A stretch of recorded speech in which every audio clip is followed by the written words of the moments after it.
बिल्कुल बिल्कुल, आप बात करिए। जी जी जी दीपक जी के पोलिंग एजेंट भी हैं, इलेक्शन एजेंट हैं। बहुत रणनीति आपने बनाई, आंकड़े तो आप ही के पक्ष में है, इसमें कहीं कोई संदेह नहीं। राजनीति का क ख ग भी जो नहीं जानता वो भी इस बात को समझ रहा था। सिर्फ जो चर्चा का विषय रहा कि बीजेपी जैसे दल थोड़े डरे हुए थे, शायद आपकी रणनीति का हिस्सा हो सकता है। देखिए, हम लोगों को सूचना मिली कि सत्ताधारी दल के लोग हमारे विधायकों को डिस्टर्ब कर सकते हैं और उनकी योजना भी थी कि उनको डिस्टर्ब किया जाए, ये इनके प्रकार उनको रोका जाए, मतदान करने से वंचित कराया जाए। तो प्रिकॉशन के तौर पर हम लोगों को लगा कि नहीं, हम लोगों को एक जगह सबको इकट्ठा रहना चाहिए। वहां हम लोग योग और योग प्राणायाम, नेचुरोपैथी का आनंद भी लिए, उसका क्लासेस भी हम लोगों ने किया और सारे विधायक हमारे एकजुट रहे।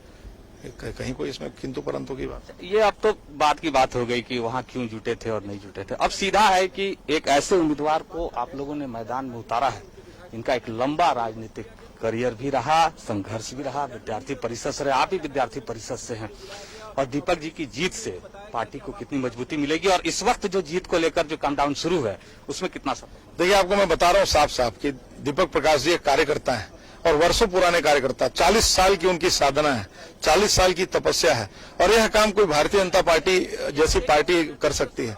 दीपक प्रकाश जी के राज्यसभा जाने से झारखंड भारतीय जनता पार्टी का एक एक कार्यकर्ता, बड़ी संख्या में हमारे जो कार्यकर्ता हैं, लाखों कार्यकर्ता को लग रहा है कि एक कार्यकर्ता राज्यसभा जा रहा है और आने वाले समय में हमारा जो भारतीय जनता पार्टी के कार्यकर्ता उनकी पूछ बढ़ेगी, उनका सम्मान बढ़ेगा।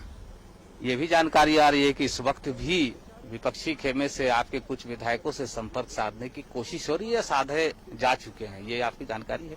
नहीं, मेरा अपना मानना है कि जो भारतीय जनता पार्टी के 26 विधायक हैं, इसके अलावा जो 2 निर्दलीय हैं, श्रीमान सरयू राय जी और श्रीमान अमित यादव जी, इनके अलावा जो एनडीए के अंग बने आयसू, वो 2 विधायक, तो 30 विधायक इंटैक्ट है पूरी तरह से। और मैं आपको विश्वास दिलाता हूं कि 30 के अलावा ये आंकड़ा 32 भी हो सकता है, कोई इसमें किंतु परंतु। 30 आप शुरू से कह रहे हैं कि कमलेश सिंह आपको पोल कर देंगे और विनोद सिंह वोट डालने नहीं। मैं किसी का अब नाम नहीं लेना चाहता, आप देख लीजिएगा। अब तो 5 बजने में ज्यादा टाइम है नहीं, अब दिन भर की बात है, 5 बजते बजते सारी चीजें स्पष्ट हो जाएंगी। विरंची जी, विपक्ष की तरफ से जो सेनवारी हो रही थी, लगता है कि वो सफल नहीं हुआ, आप सफल हो जाएंगे?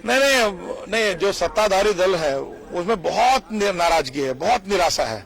उनके विधायक उनसे नाराज है, उनके मंत्री उनसे नाराज है, कहते हैं कि मुख्यमंत्री हमारी बात नहीं सुनते, अधिकारी हमारी बात नहीं सुनते, वो आजीज हो गए हैं। आप देखिएगा, अब जो परिणाम आएगा वो अप्रत्याशित आएगा। राज्यसभा चुनाव में भी ये बातें फर्क निश्चित रूप से बहुत नाराजगी है, बहुत अंतर्विरोध है इनमें। कोई काम नहीं हो रहा राज्य भर में, उनके विधानसभा क्षेत्र में काम नहीं हो रहा, किसी विधानसभा क्षेत्र में काम नहीं हो रहा। इन चीजों को वो देख रहे हैं। मैं आपको विश्वास दिलाता हूं कि अभी चाहे जितना भी षड्यंत्र कर लिया हेमंत सोरेन जी की सरकार ने कांग्रेस पार्टी के प्रत्याशी को जिताने के लिए, सारा का सारा षड्यंत्र उनका नेस्तनाबूद हो गया है।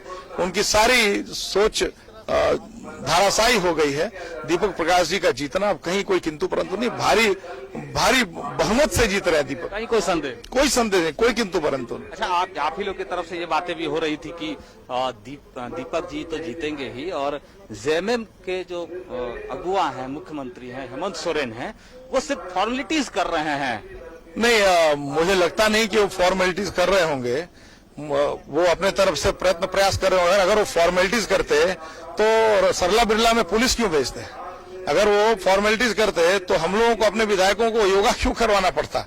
अगर वो फॉर्मेलिटीज करते तो डराने धमकाने की बात क्यों आती? अगर वो फॉर्मेलिटीज करते तो मैं इलेक्शन कमीशन को इलेक्शन एजेंट होने के नाते चिट्ठी क्यों लिखता? अब आपने 2 चीजें कही है, उसी से जवाब है।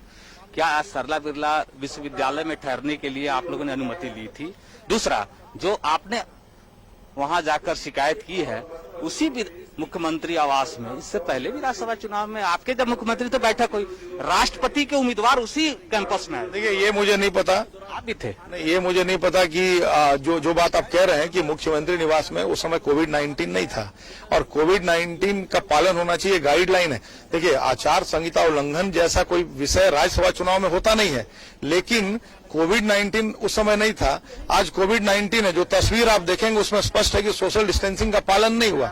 तो उस समय और इस समय में बहुत, यही चीज तो सरला बिरला में भी होता नहीं। सरला बिरला में हम लोग बाकायदा वहाँ योग और प्रशिक्षण के कार्यक्रम के लिए, नेचुरोपैथी के कार्यक्रम के लिए, ये सही है कि कहीं ना कहीं वो भय था कि सत्ताधारी दल के लोग हमारे विधायकों को डिस्टर्ब करेंगे। चलिए, तो योग कर रहे थे बीजेपी के तमाम विधायक।